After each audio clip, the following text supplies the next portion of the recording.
Perfecto. Entonces hoy vamos a ver lo que son las sustancias psicoactivas. Vamos a ver a qué se llama una sustancia psicoactiva. Es aquella sustancia que va a tener un efecto directo sobre el sistema nervioso central. Entonces va a tener una acción y va a ocasionar cambios específicos en sus funciones. Ahora, estas sustancias psicoactivas, o sea, que ejercen su efecto en el cerebro, pueden ser de origen natural y también de origen sintético o semisintético. A ver, ¿quién me puede dar un ejemplo de sustancias psicoactivas de origen natural? A ver. Las amapolas, la marihuana. Eso, exactamente, eso. Y exacto. ¿El origen semisintético cuál? La cocaína. Ya, ¿qué más? También hay unas marihuanas modificadas. Las modificadas también. Éxtasis. Exacto, ¿ves? El éxtasis es sintético. Sí, sí. Entonces, ¿Doctora, le gusta el éxtasis? ¿Cómo no? ¿Le gusta el éxtasis? Pero ahora no estamos hablando de mis gustos, estamos hablando de la clase. Me hizo sentir mal. Adiós. ¿Ya? Ahora vamos viendo. Entonces, estas sustancias van a tener diferentes efectos sobre nuestro organismo. Estas sustancias van a producir, vamos a ir viendo cada una según el tipo de clasificación que tenga. Hay unas que son alucinógenas, hay unas que son depresoras, y según eso van a ir produciendo su efecto en los receptores. ¿Se acuerdan que cuando hemos avanzado las vías dopaminérgicas de la esquizofrenia, había una vía que se estimulaba y producía los síntomas positivos, que eran alucinaciones e ideas delirantes? También en esta vía, al ser estimulada, se iba produciendo, pues podía ser estimulada por las drogas. Entonces, la mayoría de las drogas también nos pueden producir un cuadro psicótico, pero va a ir variando según la predisposición genética de cada persona, ¿ya? Ahora, tenemos que saber bien cuál es el concepto de una droga, porque van a ir viendo de que muchas veces a ustedes como médicos les van a decir, pero si ustedes usan drogas. Pero entonces la Organización Mundial de la Salud nos define como droga a toda sustancia que se introduce en el organismo y nos va a modificar funciones. Y esta va a ser capaz de generar, para ser llamada droga, dependencia, y también nos va a generar efectos que a veces la persona, si es que no la consume, va a sentir un malestar y va por la falta de esta droga. Entonces es importante para el concepto de droga el concepto de dependencia, porque todo lo que va a ser llamado droga va a generar dependencia. Entonces, viendo desde ese punto de vista, tenemos que entender el concepto de abuso de sustancias y el concepto de dependencia. El abuso se refiere cuando una persona va a consumir esta sustancia, pero no va a tener fines médicos, sino va a ser prescrita por ella misma. Un ejemplo de abuso de sustancias, ¿quién me puede decir? A ver. Una sobredosis puede ser de opioides, del sistema nervioso central. ¿De la morfina, doctora? Sí. Entonces, eso lo que ustedes dicen, ese abuso ya no tiene fines médicos. ¿Se acuerdan que les contaba que a veces tenemos pacientes donde nosotros iniciamos clonazepam con un objetivo de disminuir síntomas ansiosos, pero a veces estas personas se automedican y ellos van... exacto. Ellos van modificando su medicación, van automedicándose por el tiempo que ellos quieran. Entonces, ahí decimos que es un abuso. Por ejemplo, por más que sea un clonazepam que es medicado por psiquiatría, pero si no tiene una supervisión, esa persona se toma de manera que como él ve necesario, a eso vamos a llamar un abuso. Y también lo que ustedes me han dicho, esos ejemplos de intoxicaciones. Ahora, para que exista dependencia, porque van a ver que les van a llegar a pacientes a consulta donde ustedes tienen que ver cuándo es un consumo social, cuándo es un consumo abusivo, cuándo es un consumo que ustedes van a decir, no, usted ya es dependiente a X o Z sustancias. Entonces, el concepto de la Organización de la Organización Mundial de la Salud nos dice que para que exista dependencia a una sustancia, esta droga tiene que tener respuestas de comportamiento que incluyan una compulsión y aparte también tiene que haber la tolerancia. ¿Qué quiere decir la compulsión? A ver, ¿quién me puede dar un ejemplo de tener compulsión por una droga? Son esas ganas incontrolables de consumirla. Exacto. Y es también como comer. Eso, hay personas que tienen compulsión por comer, sí, también. Entonces, porque también existe adicciones a alimentos, ¿no? Entonces, en esta compulsión también tenemos que tener otro requisito para que sea considerada la dependencia. También tenemos que tener síntomas de abstinencia. A ver, ¿quiénes conocen cuáles son los síntomas de abstinencia más comunes? Irritabilidad, falta de sueño, astenia, adinamia también. Y sobre todo vamos a tener síntomas de ansiedad, temblores, sudoración, que va a ir variando. En este momento estamos mencionando en general todos los síntomas de abstinencia en general, pero va a ir variando según el tipo de droga. Por ejemplo, con el alcoholismo, entre los síntomas con el alcohol, podemos tener no solo temblores, también podemos tener alteraciones, por ejemplo, hemos visto, ¿se acuerdan en la primera clase que podíamos tener? Esas alucinaciones tipo eso también Korsakoff, las micropsias, cuando veía hormiguitas en su cuerpo teníamos ¿qué se llamaban? A ver si quién se acuerda, alucinaciones tipo fórmicas, porque de las hormigas, y cuando veía personas chiquititas, ¿qué se llamaba? ¿Se acuerdan? Eran las alucinaciones tipo liliputienses, ¿no ve? Por este cuento de Gulliver. Entonces, también vamos a tener síntomas de abstinencia que se pueden presentar de esa forma. Y aparte, tenemos entonces compulsión, tenemos abstinencia. ¿Qué más? Tenemos que tener también, a ver, otra característica. Irritabilidad. Eso entraría en síntomas de abstinencia y como efectos que producen las drogas. Tolerancia es otra característica. Tolerancia. ¿Qué quiere decir tolerancia? A ver. Que ya el cuerpo se acostumbra a la dosis habitual para activar la esa es la característica, sobre todo para nosotros decir esta persona es dependiente. ¿Por qué? Porque esa persona a la primera dosis que probó, pues el organismo necesita, para sentir ese mismo efecto de la primera vez, necesita aumentar sus dosis, y de esa forma se llega a la compulsión, se llega a la dependencia, ¿no? ¿Ha quedado claro esta parte? Sí. Ya. Sí, doctor. Ya. Entonces, ahora, aquí tenemos estos conceptos que siguen aclarándonos el concepto de lo que son abuso, abstinencia. Entonces ya hemos dicho, para una adicción, para decirle a una persona, tú tienes una adicción a marihuana, a cocaína o a otra droga, necesitamos tener las características de que esta persona es dependiente de esta droga, ¿no? Y hemos visto que para que haya una dependencia necesitamos características de abstinencia, compulsión, tolerancia. Y ahí vamos a tener dependencia, entonces que es sinónimo de adicción, ¿no ve? Y también podemos tener personas que no llegan a este patrón de dependencia, pero llegan al patrón de abuso. Y el consumo abusivo de alguna sustancia es aquel que se desvíe de los patrones que son considerados sociales. Y aquí otra vez nos está dando el concepto de la abstinencia, que aparece tras interrumpir el consumo de sustancias, ¿no? A ver, ¿qué otros nombres ustedes conocen del síndrome de abstinencia? ¿Qué otros nombres han escuchado? A ver, participen. Síndrome de adicción también, doctora.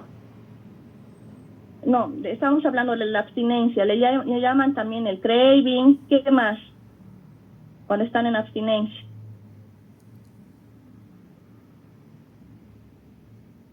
De forma coloquial, En Chile Sí, se le sí, dice eso. que te duele la Eso, guata. de forma- Ya. ¿Qué más? ¿Qué más han escuchado? Van a ver que en diferentes países cada persona le va dando un nombre coloquial, como tú dices.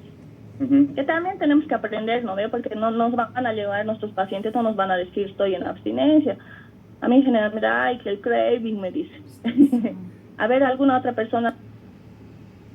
Abstenção, doutora.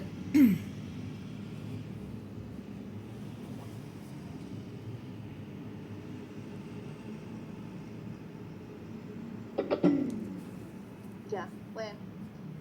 Ahora, ya hemos hablado de esto, que para que sea una dependencia necesitamos tolerancia, otra vez estamos repitiendo, necesitamos compulsión, necesitamos síntomas de abstinencia, ¿no? Ahora, ¿a qué se refiere la tolerancia cruzada? Es la capacidad de una droga para ser sustituida por otra. Siendo que ambas van a producir el mismo efecto fisiológico y psicológico. Por ejemplo, cuando nosotros tenemos una adicción a barbitúricos, pues podemos usar para aliviar los síntomas de abstinencia diazepam, pero que nosotros no vamos a usar pues de una manera descontrolada, lo tenemos que usar de una manera, generalmente vamos a usar los primeros 14 días para donde la persona está en abstinencia hasta que se elimine la sustancia, ¿no? No vamos a usar tampoco mucho tiempo. Y así vamos a ir viendo en las diferentes drogas que les voy a ir explicando más adelante, que para cada droga va a ir habiendo su medicamento, el que mejor le va a sentar a cada tipo de abstinencia. Y esto es por esta tolerancia cruzada. Ahora, los criterios diagnósticos del DSM-5 para que nos dice que existe un trastorno por uso de sustancias, o sea, cuando ya es patológico este consumo, nos va mencionando estas características que ya hemos hablado de inicio, ¿no ves? Es un juego de términos, van a ir viendo. Miren, otra vez nos dice que es un patrón mal adaptativo del uso de una sustancia que nos va a llevar a un deterioro y malestar clínico significativo de dos o más de los siguientes criterios que tenemos aquí, que son 10, que tiene que durar más o menos 12 meses. Pero respecto a estos criterios, les hago una pregunta. Por ejemplo, una persona que ha empezado a consumir desde hace 6 meses, todos los días, 3 porros de marihuana, ¿será que vamos a decir, no, tenemos que esperar 12 meses para decir un trastorno por consumo de sustancias, o sea, dependencia? ¿Qué opinan? No, igual hay que ver el contexto. Exacto, eso porque era lo el que quería paciente que me puede digan. haber empezado a fumar hace 6 meses marihuana, pero se supone que todos los días después de la U está con su amigo y fuma con ellos.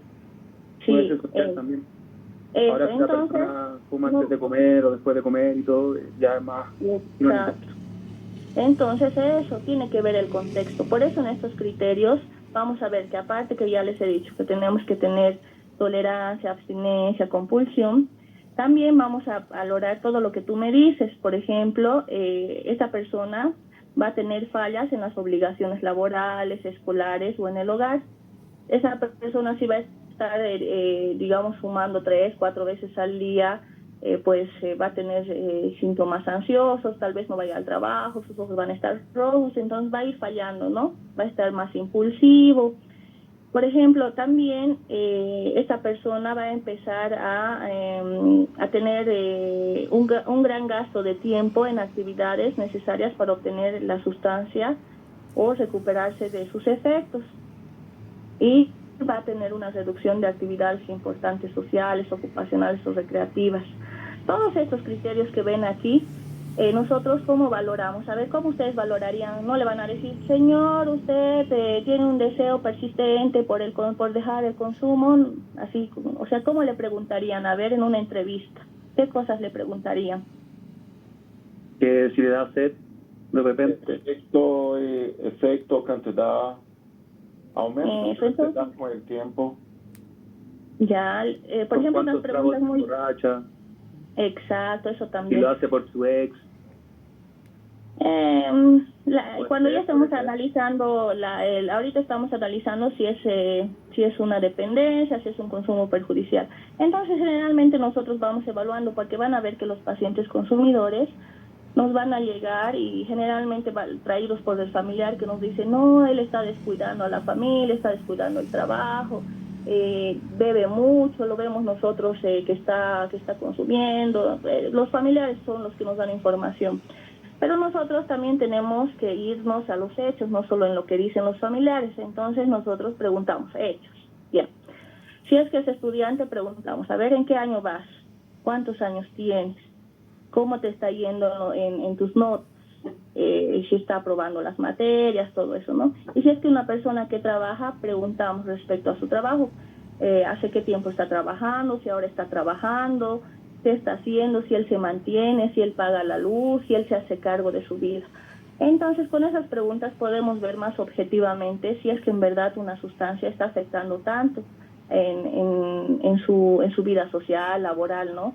Y van a ver que esas personas que están con un consumo ya con criterios de dependencia, con un trastorno ya de sustancias, pues van a descuidar sus trabajos, o si no, que ya están a punto de sus jefes de despedirles, que por eso vienen, porque han ido muchas veces en estados de consumo, o si no, que ya empiezan incluso para obtener dinero para su consumo, y empiezan a realizar robos, venden ropas que encuentran por ahí, empiezan a sacar de las carteras de sus papás, de sus mamás. O sea, toda una dinámica familiar disfuncional. Si son casados, ya empiezan a descuidar sus obligaciones. Entonces podemos ir valorando todo eso más objetivamente, no solo con lo que nos dicen, porque van a ver muchos de ellos dicen, no, yo solo bebo en fines de semana. Pero entonces vamos nosotros viendo todo lo que aquí nos dicen, ¿no? Cómo van sus actividades sociales, ocupacionales o recreativas. ¿Ha quedado claro esto? Doctor, yo tengo una duda. Dígame. La dependencia es más grande en jóvenes o en una persona que empieza, por ejemplo, un joven de 15 años o en una persona que empezó con 30, 40 años? ¿La dependencia es igual o es más en los jóvenes do que en los adultos que empezaron más tarde? Bueno, buena pregunta. Nosotros hemos visto se está demostrado que los cerebros de los jóvenes están pues en desarrollo. Y si es que una persona empieza a consumir desde sus 13 años, 12 años, pues este consumo va a ser va a producir más deterioro en ese cerebro que una persona que haya empezado a consumir, digamos, a sus 30. ¿Por qué? Porque se ha visto de que la mayoría de las drogas, por ejemplo, específicamente de la marihuana, produce, ¿no?, síntomas de impulsividad, produce un síndrome amotivacional, va produciendo un deterioro cognitivo. Y si es que un niño ha empezado con eso, entonces va a tener mayor deterioro, o sea, más afectación, porque ese cerebro, aun cuando estaba inmaduro, todavía no maduró, ya estaba bajo efectos de las drogas. Entonces se ha visto que cuando inician a más temprana edad tenemos más consecuencias en la edad adulta. Y las consecuencias que nosotros, las más preocupantes por el consumo de sustancias son pues este deterioro cognitivo que vamos buscando. Tenemos pacientes con un nivel de deterioro cognitivo que a veces no controlan ya esfínteres, les hacemos un test de MOCA y sacan puntajes muy bajos, o sea, inclusive nosotros valoramos este nivel de deterioro cognitivo con psicología. ¿Por qué? Porque no todos van a ser ya candidatos a la terapia, ¿no? Entonces los que tienen un deterioro muy importante, ya tenemos que a los familiares informarles que estos pacientes son candidatos para un centro de larga estancia, donde centros donde tienen internaciones de 1 año, 2 años, para evitar, ¿no?, que este paciente ya siga consumiendo, porque como por ese grado de deterioro cognitivo ya no tienen esa capacidad de razonar, de dimensionar el problema que es una adicción. Entonces, y los que tienen mayor grado de deterioro se ha visto que son los que consumen a más temprana edad. Entonces, por ejemplo, el tratamiento de una persona que empezó más o menos con 30, 40 años es más, no fácil, más tiene un pronóstico mejor do que un chico que empezó con 13 años entonces. Te cuento que esto del pronóstico tampoco es el pronóstico mejor, es respecto a las edades, porque respecto al tratamiento vas a ver que hay muchas variantes y sobre todo en adicciones el tratamiento va a tener que ver mucho con cómo la persona está predispuesta a salir de la adicción. Nosotros les explicamos a los pacientes consumidores que 99% tiene que ser parte de ellos, a partir de su voluntad, porque nosotros ayudamos con los síntomas de abstinencia sobre todo, y si hay alguna patología dual les ayudamos en esa parte. Pero después no hay una fórmula, digamos, que le dé mejor o peor pronóstico, porque se ha visto de que tú ves a veces ingresar pacientes que tienen muy malas, digamos, un inicio temprano y todo eso, y de repente no se ponen de su parte y pues les va mejor que a otro que parecía que esté mejor. Entonces, por eso es...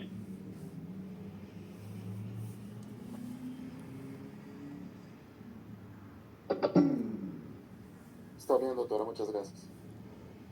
Ya, ¿qué pasó? ¿Me pueden escuchar todavía? Sí, Hola. Ya, me ha salido una propaganda. Entonces, por eso en los programas de adicciones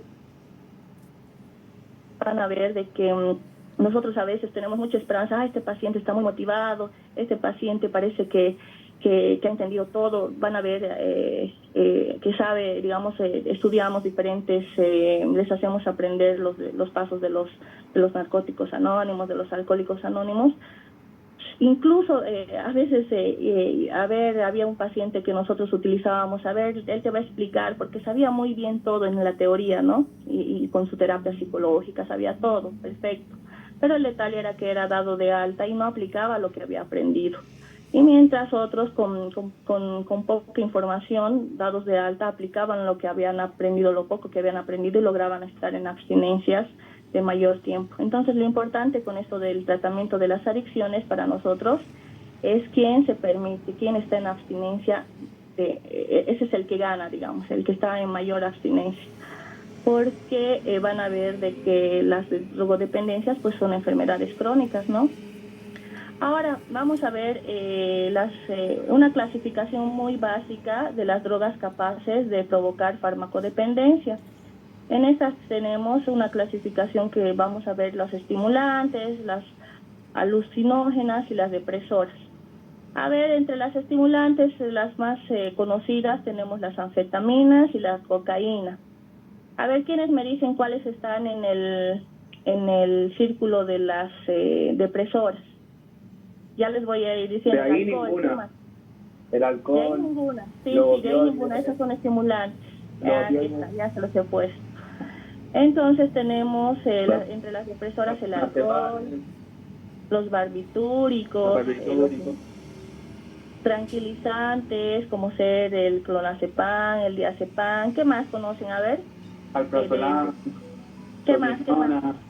Esoticlona. Ya, ¿qué más? ¿Han escuchado del flunitrazepam? Pregabalina. Sí. El tramadol. Eso, derivados del opio, ya. Qué rico. Bien. Ahora, ¿qué clases de inhalantes conocen? A ver. Cocaína, pero no es depresor. No, en inhalantes lo vamos a poner, por ejemplo, estas sustancias que... los volátiles. El popper. Ya, sí. Después, ¿qué más? El crack también entra en la lista, doctora. Es un derivado de la cocaína. ¿Eso qué pasa? El cloroformo. Ya, en inhalantes. Después tenemos cloroformo. Otra, nos falta. Sí, el cloroformo. No veo mucho yo por cloroformo. ¿Tú has visto algún caso? En los Simpsons.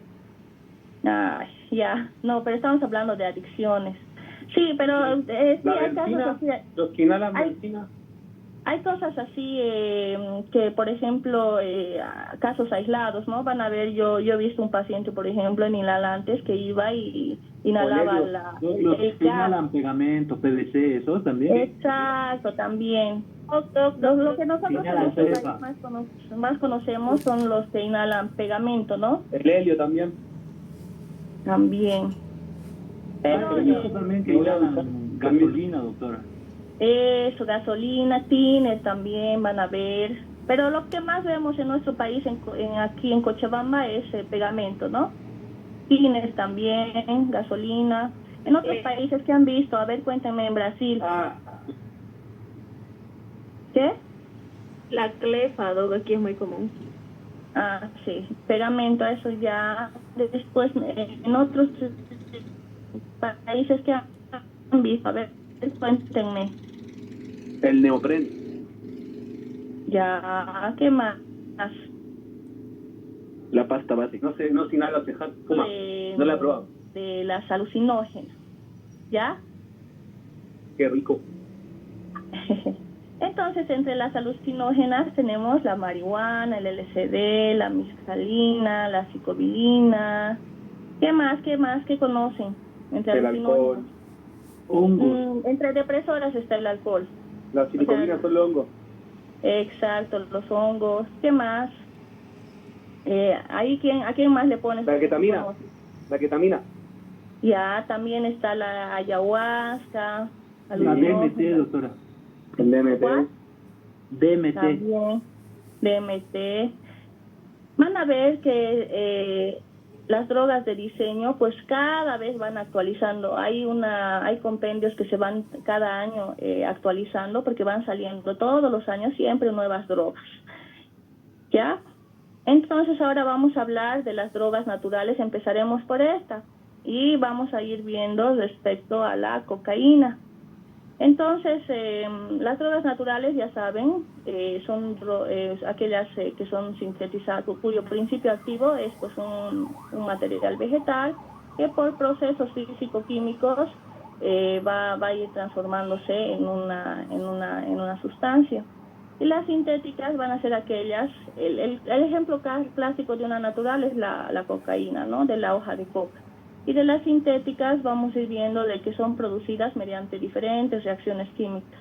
Les cuento que de estas drogas sintéticas, pues son muchas, incluso no logramos a conocer toditas. ¿Han visto esas marihuanas que existen sintéticas? ¿Han conocido? Hola. ¿Alguien ha conocido marihuana sintética? No, Doc. Ya, entonces se van modificando, ¿no? Que son formas de marihuana, o sea, que van modificándose. A ver, en otra diapositiva les tengo un dibujito.